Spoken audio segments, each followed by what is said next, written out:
Assalomu alaykum qadrli YouTube kuzatuvchilari. Biz bugun sizlarga Faftiger V'ni Tentoy avtofurgonini ko'rsatishga, boyitib berishga, qiziq joylarini ko'rsatishga harakat qilamiz. Bu bizning salonimizning tashqi ko'rinishi. Bu Tentoy avtofurgon 28,5 kub bo'ladi. Salondan boshlasak agar birinchi kub pnevma sideniyalar bizani kutib oladi. O'rindiq. Uzoq yo'lga yurganingizda bu bilasizlar, texnika, katta texnika jo'stkroq bo'ladi. O'shanga sizlarning komfortni ketishingiz uchun juda ham zo'r pnevma sideniyalar. Bu yerda ko'ryapsizlar, oyna ko'targichlar. Hop, salon multi-rul, LCD monitor, 4 tomonlama kamera bilan jihozlangan akalar. O'rindiqlarga keladigan bo'lsa, 3 kishilik o'rindiq. Buni bar hisobidan ham foydalanib ketsanglar bo'ladi. Bu yerga suvinglar, mana bu eng kerakli dokumentlar.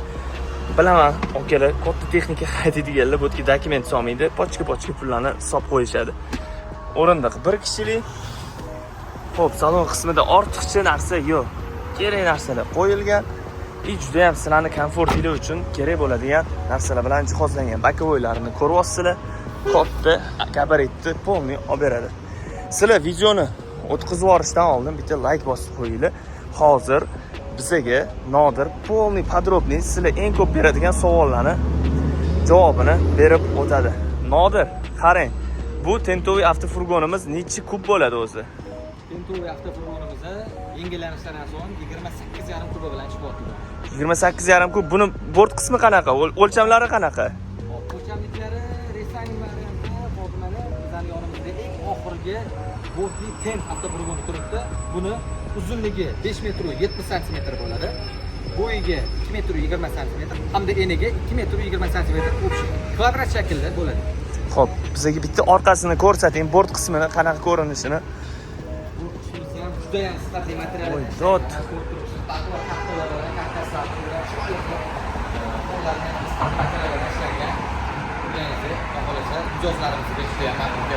Bu demak katta texnika haydaydiganlar, polozekini, fermer xo'jaligi uchun juda ham ajoyib yechim ekanda shunda. Bitta o'yiniga gaz stavkalagan olishyapti. Katta yuk gabarit o'lchami katta bo'lgan mahsulotlarni tashishga mana mashina olishyapti. Zo'r. Keyin bizni Babaram o'zbekimizni bu yerda gazga qayerda joylashgan? Qayerga gazni qo'yib ketsa bo'ladi? Mana shu ma'lumcha mana masjidga Nodir. Hop, bakini yo'q tarafida bak joylashgan. Mana mana shu yerda ikkita istalik, xuddi shu yo'q tarafidan ikkita istalik shu bemalol Joylari tashab ketilgan. portda gaz balloni Bu solyarkada harakatlanadi, to'g'rimi? o'zi zavodskiy solyarkada harakatlanadi. Baki zavodskiy 100 litr bo'ladi, hamda o'rtacha 100 kilometrga 17-18 litr rasxod sarflaydi. Zo'r, juda ham. Akalar, ko'ryapsizlar, texnikani bizda o'zgarishda joylashgan ofisimizda turibdi, nalichida bor. Biroq havoga bitta narsaga mana shu texnikani olganlar bortli tent oladi. Ya'ni biz shu spravkada bortli tent yozib beramiz. Bu degani mijozlarimizga bemalol gabariti bundan ham sal balandroq bo'lgan mahsulotlarni olib yurishligi mumkin. Nimaga desangiz, tentini ham yechib mahsulot tashlashligi mumkin. Chunki bortli tent beramiz. Gap yo'q lekin akalar, ko'ryapsizlar, bu juda ham non topar texnika. Kelinglar, bizning videolarni kuzatishda davom etinglar. Bizga laykinglar juda ham muhim akalar. Masaqa texnikalarni o'tkazib yubormaslik uchun albatta obuna bo'lib qo'yinglar. Xudo xolasa pastda nomerlar bor akalar. Narxini, hammasini menejerlarimizga bog'lansanglar, hammasini aytib o'tishadi.